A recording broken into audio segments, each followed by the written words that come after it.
Bismillahirrahmanirrahim. Assalamualaikum warahmatullahi wabarakatuh.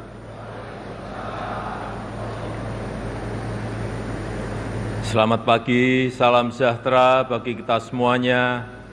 Shalom, Om Swastiastu, Namo Buddhaya, salam kebajikan. Yang saya hormati Wakil Presiden Republik Indonesia, Bapak Profesor Dr. Kiai Haji Ma'ruf Amin, beserta Ibu Hajah Wuri Ma'ruf Amin. Yang saya hormati Ketua, para Wakil Ketua, dan para anggota Majelis Permusyawaratan Rakyat Republik Indonesia. Yang saya hormati Ketua, para Wakil Ketua, dan para anggota Dewan Perwakilan Rakyat Republik Indonesia. Yang saya hormati Ketua, para Wakil Ketua, dan para anggota Dewan Perwakilan Daerah Republik Indonesia. Yang saya hormati Ketua, para Wakil Ketua, dan para anggota lembaga-lembaga negara.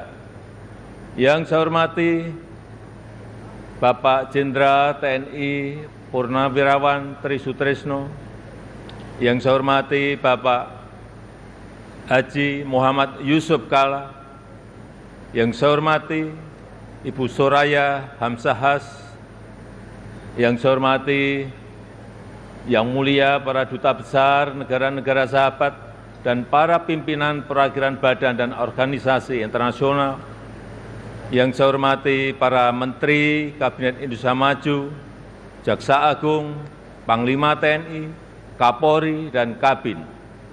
Yang saya hormati para Ketua Umum Partai Politik, Bapak Ibu, Saudara-saudara sebangsa dan setanah air, para hadirin dan undangan yang saya muliakan. Tahun ini genap 10 tahun saya menjabat sebagai Presiden Republik Indonesia. Dan genap 5 tahun Bapak Profesor Kiai Haji Ma'ruf Amin menjabat sebagai Wakil Presiden Republik Indonesia. Sebuah tanggung jawab dan kepercayaan besar yang tidak pernah kami bayangkan sebelumnya. Sebuah mandat dan amanah besar yang tidak pernah kami pikirkan sebelumnya. Sejak hari pertama saya menerima amanah ini, saya sangat menyadari akan ada banyak gelombang yang harus dihadapi. Akan banyak tantangan yang harus diselesaikan.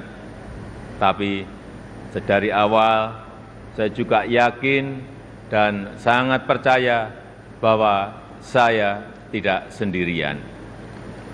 Ada cita-cita dan harapan masyarakat. Ada dukungan dan doa dari rakyat yang selalu mengiringi dan menguatkan. Senyum, sapa, dan doa Bapak Ibu dan saudara-saudara sebangsa setanah air semua adalah sumber kekuatan saya. Dan hari ini 16 Agustus 2024, di momen terakhir saya dan Profesor Kiai Haji Ma'ruf Amin berdiri di sini. Izinkan kami menyampaikan terima kasih yang tulus, terima kasih yang sebesar-besarnya kepada Bapak Ibu semua, kepada seluruh rakyat Indonesia dimanapun berada, yang selama 10 tahun ini telah dengan kuat bersama-sama melintasi tantangan demi tantangan, menapaki langkah demi langkah, dan menghadapi terjadinya perubahan demi perubahan. Sehingga kita sebagai sebuah bangsa yang besar bisa sampai pada titik ini.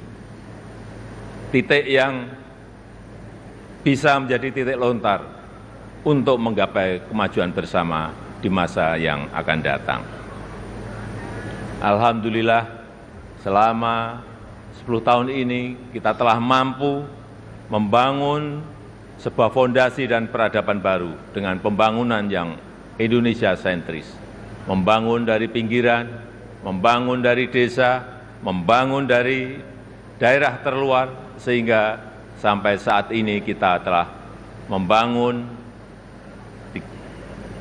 366.000 kilometer jalan desa, 1,9 juta meter jembatan desa, 2.700 kilometer jalan tol baru, 6.000 kilometer jalan nasional, 50 pelabuhan dan bandara baru, serta 43 bendungan baru dan 1,1 juta hektar jaringan irigasi baru.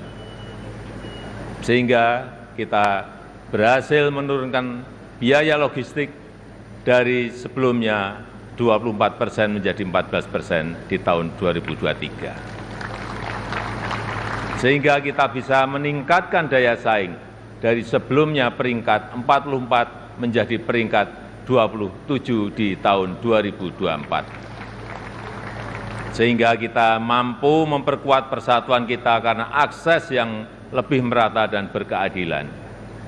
Selain itu, ketangguhan kita sebagai sebuah bangsa juga terbukti dari daya tahan kita dalam menghadapi pandemi COVID-19, dalam menghadapi perubahan iklim, dan dalam menghadapi geopolitik dunia yang semakin memanas. Patut kita syukuri, alhamdulillah, Indonesia merupakan satu dari sedikit negara yang mampu pulih lebih cepat, bahkan terus bertumbuh. Pertumbuhan ekonomi kita terjaga di kisaran 5%, walau banyak negara tidak tumbuh, bahkan melambat. Wilayah Indonesia Timur seperti Papua dan Maluku justru mampu tumbuh di atas 6%, dan Maluku Utara mampu tumbuh di atas 20%. Inflasi juga terkendali di kisaran 2–3%, saat banyak negara mengalami kenaikan yang luar biasa, bahkan ada yang mencapai lebih dari 200%. Angka kemiskinan ekstrem mampu kita turunkan dari sebelumnya 6,1% menjadi 0,8% di tahun 2024. Angka stunting juga mampu kita kurangi dari sebelumnya 37% menjadi 21,5% di tahun 2023. Dan tingkat pengangguran juga mampu kita tekan dari sebelumnya 5,7% menjadi 4,8% di tahun 2024. Upaya perlindungan bagi masyarakat ekonomi bawah juga telah memberi manfaat luas bagi masyarakat. 361 triliun rupiah anggaran Kartu Indonesia Sehat selama 10 tahun ini telah digunakan untuk membiayai layanan kesehatan lebih dari 92 juta peserta JKN per tahunnya, mulai dari usia dini sampai lansia yang tersebar di seluruh Indonesia. 113 triliun rupiah anggaran Kartu Indonesia Pintar selama 10 tahun ini telah digunakan untuk pendidikan lebih dari 20 juta siswa per tahun mulai dari SD sampai SMA, SMK di seluruh tanah air Indonesia. 225 triliun rupiah anggaran program Keluarga Harapan selama 10 tahun telah dimanfaatkan untuk meningkatkan ekonomi sekitar 10 juta keluarga kurang mampu per tahunnya. Dan 60,3 triliun rupiah anggaran prakerja selama 5 tahun telah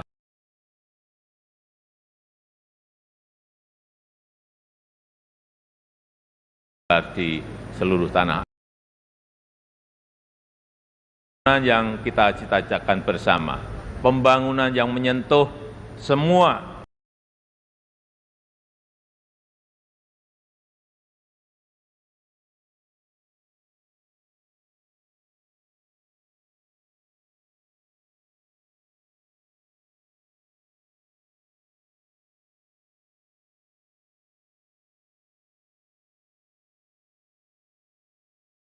dengan tidak lagi mengekspor bahan mentah,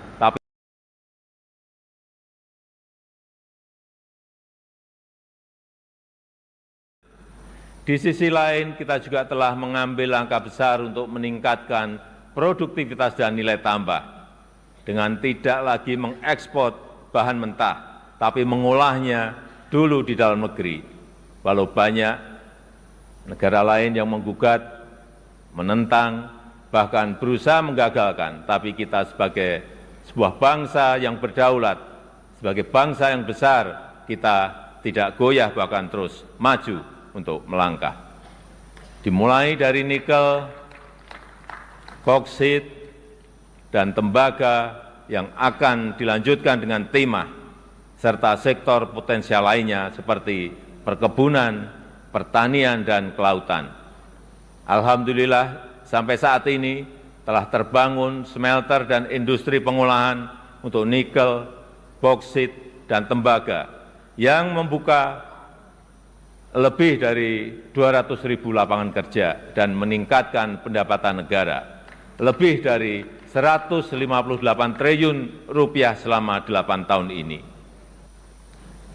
Kita ingin kekayaan yang ada di negeri ini, anugerah Allah Subhanahu wa Ta'ala, untuk negeri ini dapat dikelola sebesar-besarnya untuk kepentingan rakyat, dapat dimanfaatkan semaksimalnya untuk kesejahteraan rakyat. Oleh sebab itu, kita juga telah mengambil aset kita kembali yang selama puluhan tahun dikelola oleh pihak asing, yang selama puluhan tahun diambil manfaat besarnya oleh pihak asing, seperti Freeport, Blok Rokan, dan Newmont. Alhamdulillah, semuanya itu bisa kita ambil alih kembali. Selain itu, di saat dunia mulai mengarahkan masa depannya ke ekonomi hijau, Indonesia juga tidak ingin kehilangan momentum ini, karena Indonesia memiliki potensi besar di sektor energi hijau, yaitu sekitar kurang lebih 3.600 gigawatt, baik dari energi air, angin, matahari, panas bumi, gelombang laut, dan bioenergi. Sehingga kita terus konsisten mengambil bagian dalam langkah dunia melakukan transisi energi secara hati-hati dan bertahap, karena transisi energi yang ingin kita wujudkan adalah transisi energi yang berkeadilan, yang terjangkau dan mudah diakses bagi masyarakat. Di sektor teknologi dan digitalisasi, kita juga patut bersyukur untuk pertama kalinya kita memiliki INA Digital, sebuah digitalisasi layanan pemerintah yang terintegrasi untuk mempercepat dan mempermudah layanan bagi masyarakat. Cakupan elektrifikasi terus kita perluas hingga mencapai 99% di tahun 2024 tahun ini. Demikian juga dengan cakupan internet yang terus kita tingkatkan hingga mencapai 79% di tahun 2024. Ini akan menjadi ekosistem yang baik untuk mendorong digitalisasi UMKM dan pengembangan startup Indonesia, sehingga akan melahirkan semakin banyak entrepreneur muda yang berkualitas di negeri ini. Dukungan produk dalam negeri juga kita berikan perhatian khusus dengan memprioritaskan belanja APBN, APBD, dan BUMN untuk produk-produk dalam negeri. Karena kita ingin apa yang berasal dari rakyat dapat kembali ke rakyat dan bermanfaat maksimal untuk rakyat. Di bidang hukum, kita juga patut bersyukur setelah 79 tahun merdeka, akhirnya kita memiliki kitab undang-undang hukum pidana yang baru.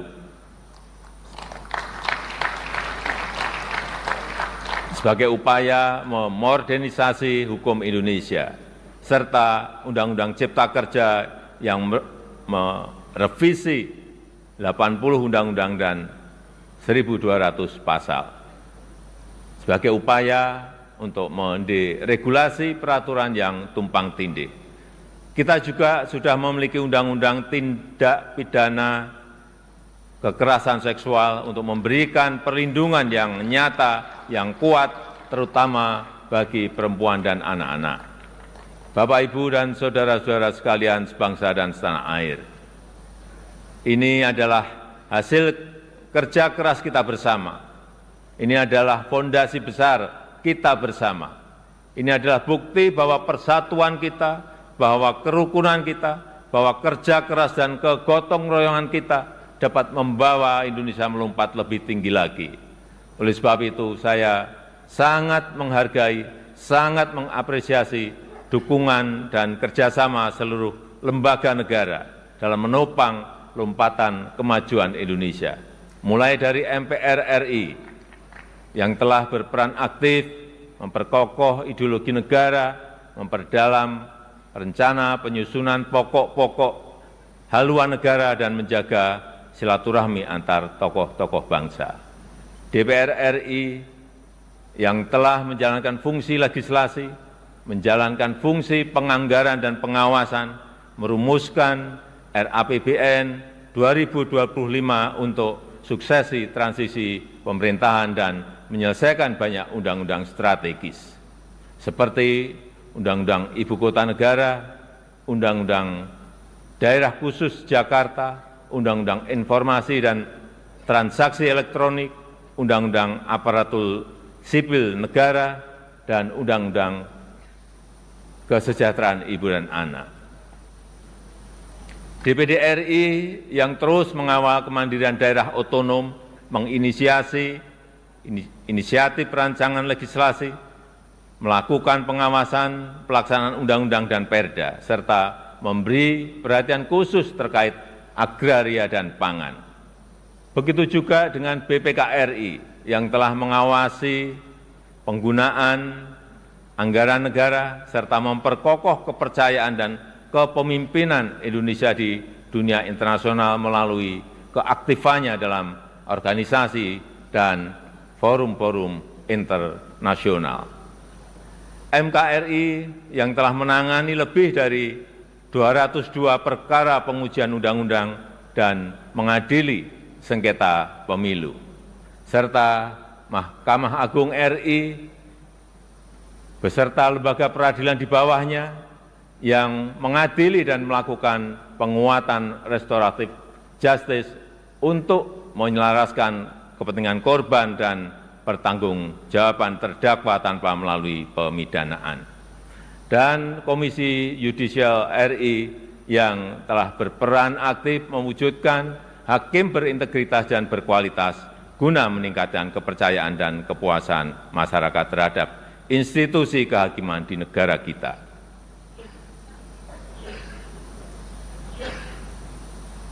Bapak, Ibu, saudara-saudara sebangsa dan setanah air,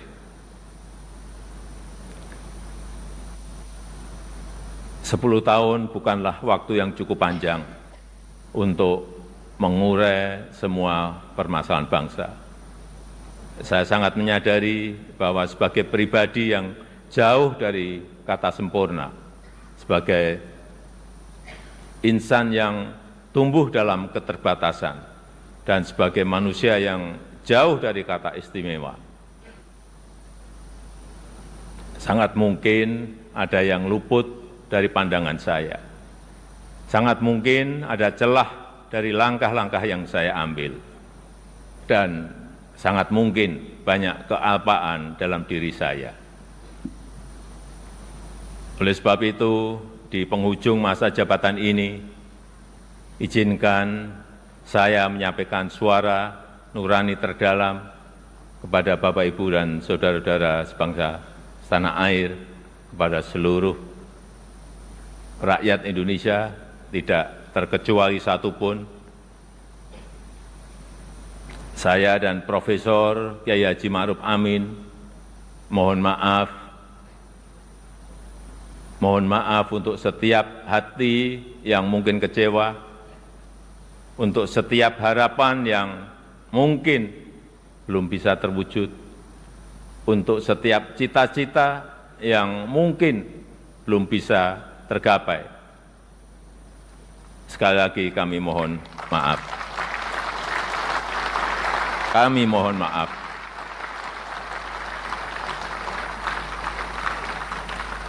Ini adalah yang terbaik yang bisa kami upayakan bagi rakyat Indonesia, bagi bangsa dan negara Indonesia.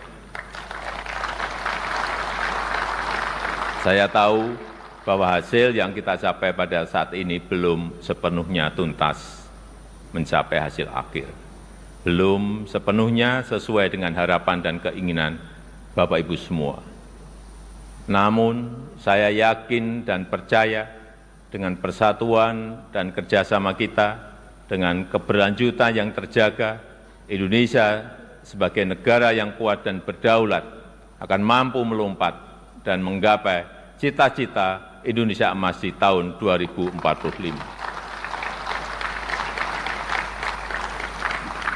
Terakhir, kepada Presiden terpilih Bapak Jenderal TNI Purnawirawan Prabowo Subianto. Tahun depan, insya Allah Bapak yang akan menyampaikan pidato kenegaraan. Nanti pada tanggal 20 Oktober 2024, izinkan saya menyerahkan tongkat estafet kepemimpinan ini kepada Bapak Prabowo Subianto. Izinkan saya juga menyerahkan semua harapan dan cita-cita masyarakat Indonesia dari Sabang sampai Merauke, dari Miangas sampai Pulau Rote, dari pinggiran, dari daerah terluar, dari desa dan dari pusat-pusat kota kepada Bapak.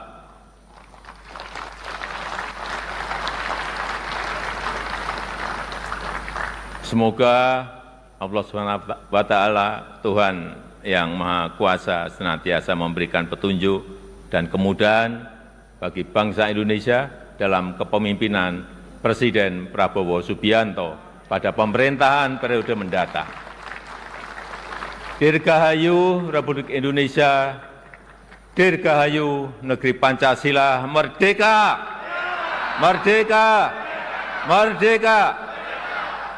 Terima kasih. Wassalamualaikum warahmatullahi wabarakatuh. Om Santi Santi Santi Om. Namo Buddhaya. Salam kebajikan. Terima kasih.